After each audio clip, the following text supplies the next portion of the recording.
èyí tá a fi gbọ́dọ̀ jẹ́ kí ìpìlẹ̀ náà dáa. Solar Distinct Group of Schools. ẹ̀yẹ pọ̀ ní gbólóòótọ́ kọ́lọ́hún tó gba di ẹ̀yẹ fọ́kìn. ilé ẹ̀kọ́ tó ta gbogbo àwọn ẹlẹgbẹ́ rẹ̀ yọ. bó jẹ́ ti ká kọ́mọ lẹ́kọ̀ọ́ ìwé àti mọ̀ ọlọ́run. Solar Distinct Group of Schools. wọ́n wà lágbègbè tó dára tó sì dún kàwé fáwọn ọmọ. àwọn olùkọ́ tó nímọ̀ kíkún ni wọ́n ń kọ́ mọ́ ń bẹ̀. laboratories wọn lẹ́lẹ́gbẹ́ àti ICT center. ẹ̀yin òbí àtàlágbàtọ́ tọ́jú ọ̀la àwọn ọmọ jẹ lógún. Solar Distinct Group of Schools. ìníkẹ́ máa máwọn ọmọ yín bọ̀. àní nursery primary àti college. Solar Distinct Group of Schools. wọ́n wà ládojúkọ Crown Royal Hotel Abiola Way Abeokuta. telephone 0706 180-7087 0706-180-7087 tàbí 0803-438-6383. Solar Distinct Group of Schools. pẹ̀lú ìbẹ̀rù Ọlọ́run la fi ń káwọn ọmọ wa.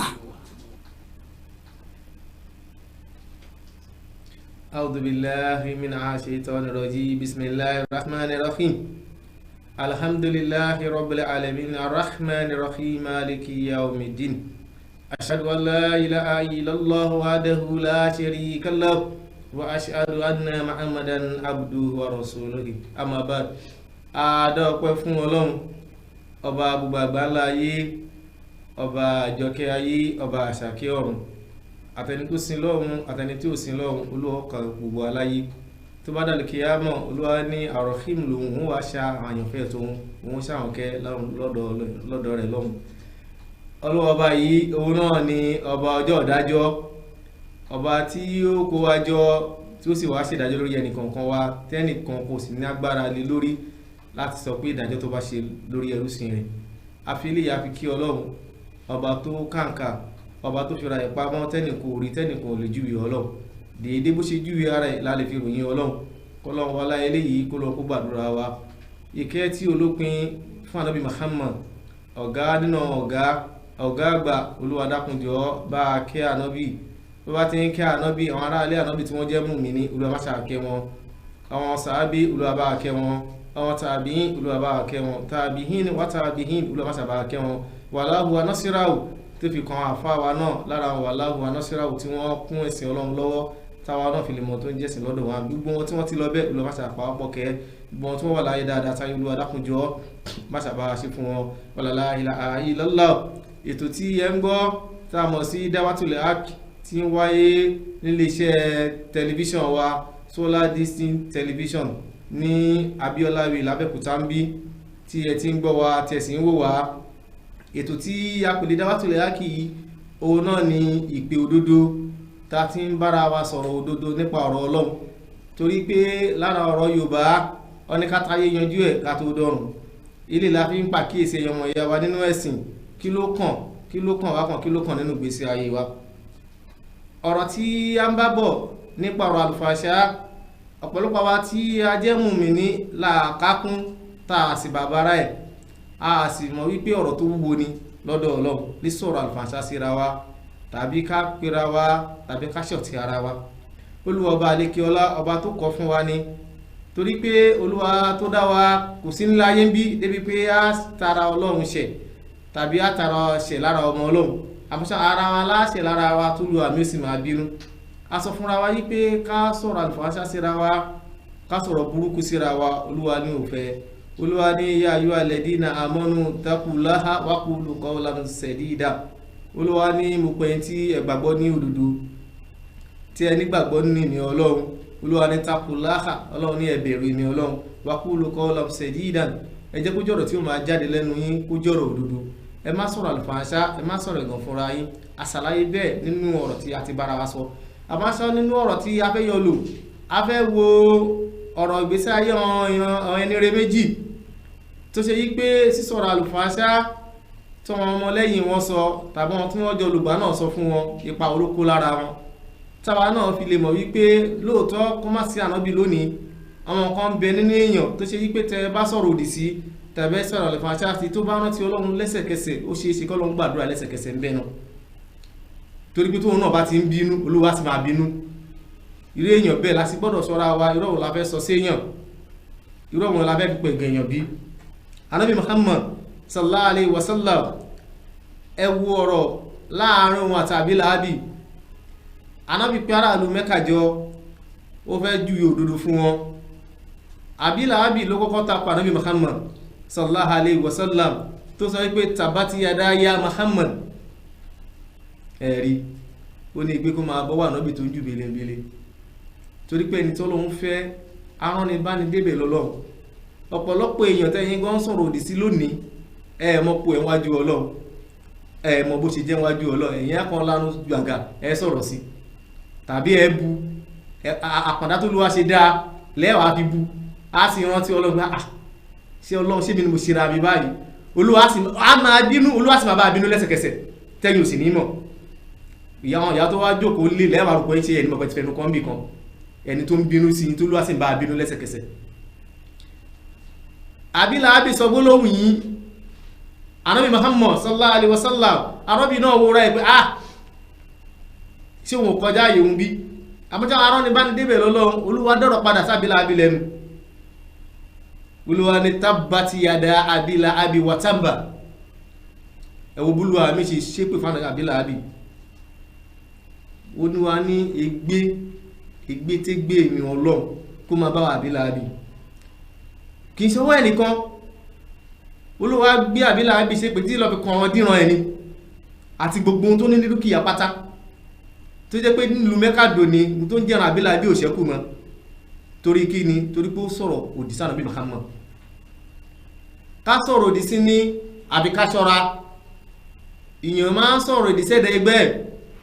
tọ́rọ̀ bá ṣe bí ọ̀rọ̀ láàrin ra wa kájọ yẹ̀wò láàrin ra wa ká sì sọ̀rọ̀ tùbínú bí síra wa. Ànábì wa Musa alayhi salatu wassalam ẹ̀wò Kárúnà ẹni Ọlọ́run ó dọ́lá tán Ànábì wa Musa ó júwe fún pé ńlọ́lá tó ní yọ sàkámbẹ̀ ẹwà wù ó wá lọ kàn obìnrin jọ láti borúkọ Ànábì Musa jẹ́ gbogbo wọn náà tí wọ́n ń pè jẹ́rìí èké tó ń pè jẹ́rìí èké tó sì mọ̀ pé ohun tí wọ́n bá sọ níbi tó ti lọ jẹ́rìí òun náà ni final sake ó ti mọ iye ẹni tó fi jẹ́rìí èké bá ti gbèsè ayé ẹ̀jẹ̀ ṣùwárò bolúwa ń wò ẹ̀ràn iná lábílí mẹ́rẹ́sọ̀t Olúwa mi lúgọ̀dì ẹni o ìjọ tó Olúwa bá yọ sí ẹ kí gbogbo ayé náà ó gbà wọn nírí ẹgbàálẹ̀ o gbogbo ọtí máa ń jẹ́rìí èké láyé kíyèsí àwọn tí Musa pè tí Kárúnà pè jẹ́rìí èké lórí Musa àti Kárúnà àti gbogbo wọn tí wọ́n pè jẹ́rìí èké wọ́n padà parun ní o gbogbo wọn tó ń jẹ́rìí èké láti fi tako èèyàn kí tí èèyàn sì bàjẹ́ tó sì mọ̀ pé wọ́n nìkan máa fẹ́ gbọ́rọ̀ tó kù lẹ́nu ẹ̀ tó sì mọ̀ pé lórí irọ́ sì ni tó sì jẹ́rìí èké má gbàgbé tó bá rò pé mú jẹ lónìí ò lè mú jẹ lọ́la o tó bá rò pé mú jẹ lónìí má gbàgbé ọ̀la torí pé mo ń bo Olúwa bí ò ṣe yá lógún ọdún ọjọ́ tó bá dé gbogbo ayé ò ní gbà ẹlẹ́ lọ́wọ́ Olúwa o àìmọye ọ̀rọ̀ tí wọn náà sì ti fi bá ti yàn jẹ́ tó bá fọ̀rọ̀ èèyàn lọ tó pèrè lólùgbàgbọ́ òdodo kó wá sọ̀rọ̀ tó dáa ẹni tó bá fẹ́fẹ́ fún iṣẹ́ tí wọ́n ní alábájá lẹ́fẹ́ gbéṣẹ́ fún ìwẹ́ o máa dáa báyìí ló ṣe rí tí iṣẹ́ náà fi torí ẹni bẹ́ẹ̀ lọ́wọ́ wàhálà kánà kó jẹ́ bẹ́ẹ̀ náà ni tó o sì mọ bó ṣe bẹ bọmọ ìyá ẹ láṣìírí kó wá padà lọ bá wọn níkọ̀rọ̀ pé ọmọ agbé nǹkan báyìí wá fún ẹjọ́ má bójú mi jẹ́ ń bẹ̀ o mo ti tún ẹ ṣe o tó wá sí lára tó bá ti ẹ̀jẹ̀ ń bẹ̀ Olúwa mi lúgọ̀dì ẹ ọ̀rọ̀ àlùfàǹṣá síra wa ọ̀rọ̀ bàjẹ́ síra wa Olúwa ò fẹ́ ká búra ẹni ká sọ̀rọ̀ ẹni lẹ́yìn Olúwa ò fẹ́ wọ́n bẹ́ẹ̀ sọ̀rọ̀ wọ́n ní lágbájá kí ló fẹ́ ṣe ọ̀rọ̀ tí mo sọ máa tún sọ lójú ẹ̀ ọ̀rọ̀ tẹ́ sọ kí ló máa bú lójú ẹ̀ máa tún bú máa yàkàyàkà ẹ̀ tó o bá yàkàyàkà ẹ̀ tún mú rọ́rọ̀ sọ sí ẹ má gbàgbé Ọlọ́run tó fún ẹ lọ́rọ̀ sọ Olúwa sọ náà Al-Qur'ani fún wa bismillahir rahmanir rahim Olúwa ní wáìlú likulli humazati lumaza ẹ̀rí gbogbo abú ni Olúwa gbé wọn ṣépè ní abú ni Olúwa ní gbétégbé èmi Ọlọ́run ibi dọdẹ èmi Ọlọ́run kó máa bá wọn abú ní lójú ẹni àti àwọn abú ní lẹ́yìn ẹni tí ò bá yí ẹ kó lọ́mọ lónìí tó wá ń sọ̀rọ̀ láàrin àwùjọ pé níta ni kí ló gbèrú nígbó gbèrú máa sọ kúrò lórí ẹ̀ kí ló fẹ́ ṣe fún mi máa tún bú lójú ẹ̀ máa yàkàyàkà ẹ̀ la ilaha illallah Muhammadu Rasulullah má gbàgbé ẹni tó fẹ́ yàkàyàkà tí ó sì lágbára láti yàkàyàkà tiẹ̀ má gbàgbé pé olúwa mi ń bẹ ń bẹ o olúwa ní ègbé mi ọlọ́run kó máa bá gbogbo abúni lójú ẹni àtẹni tó ń búni lẹ́yìn ẹni tí wàá jókòó ọ̀rọ̀ èèyàn lẹ́wàá jókòó sọ tẹ̀wá tẹ́ fádà ẹ̀ ó dọ̀wọ́ ẹ̀ lára àwọn tí ń baṣẹ́ mú mi ní jẹ́ nìyẹn. Ànábì Muhammad sallallahu alaihi wasallam Ànábì ní ẹni tá a lè pè ní mùmínì haqqan tá a lè pè ní mùmínì òdodo òun náà ni ẹni tí mùmínì ẹgbẹ́ rẹ̀ là lọ́dọ̀ rẹ̀ níbi àwọn ẹni tí mùmínì ẹgbẹ́ rẹ̀ là níbi ọ̀rọ̀ sísọ wọ́n tó máa fọ̀rọ̀ bá ti èèyàn jẹ́ kíyèsí má gbàgbé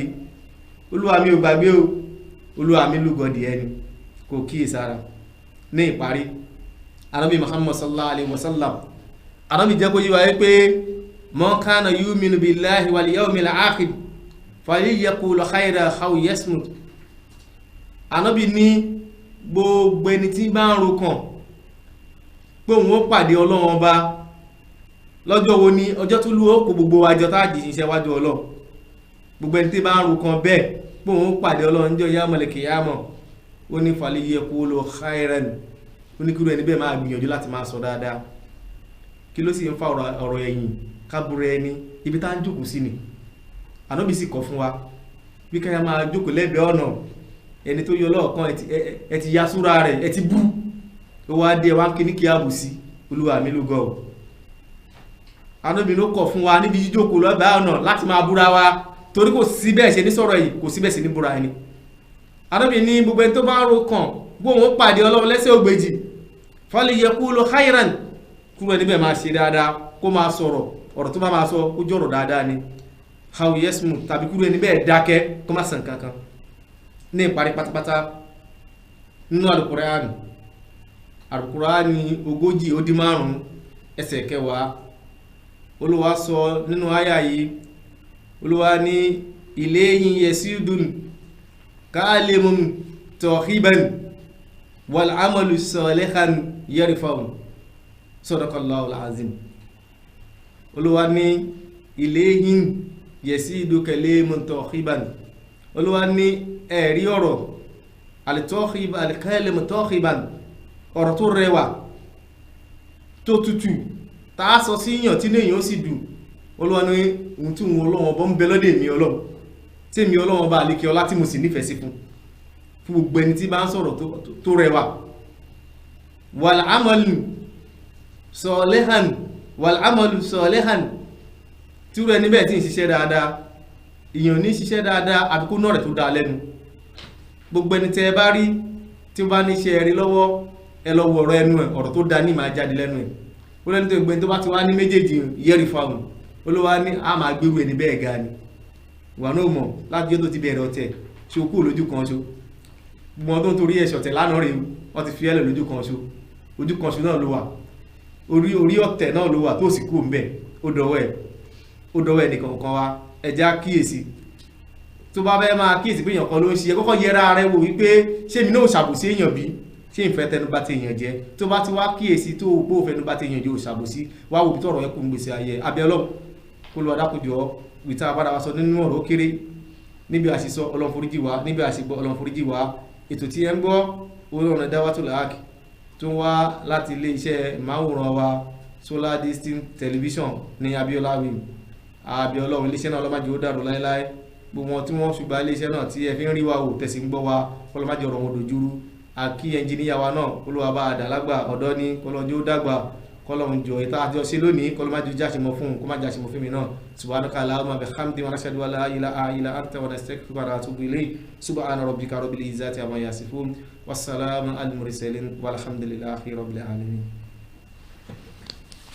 Ọba tí yóò tútù tó tún ṣòro ọba tí yóò sọ tó tún ṣòro ọba láti fa àwọn ọba jẹ alábàárà tí ó dàbí ẹnìkan alábàárà tí ó dàbí ẹnìkan ó ní mímọ́ kò sẹ́ni tá ò fi re ó ní mímọ́ kò sẹ́ni tá ò fi re ọba tàbí sílẹ̀ ká tó jáde ká tún jáde tán àtúnpàdé ẹ̀.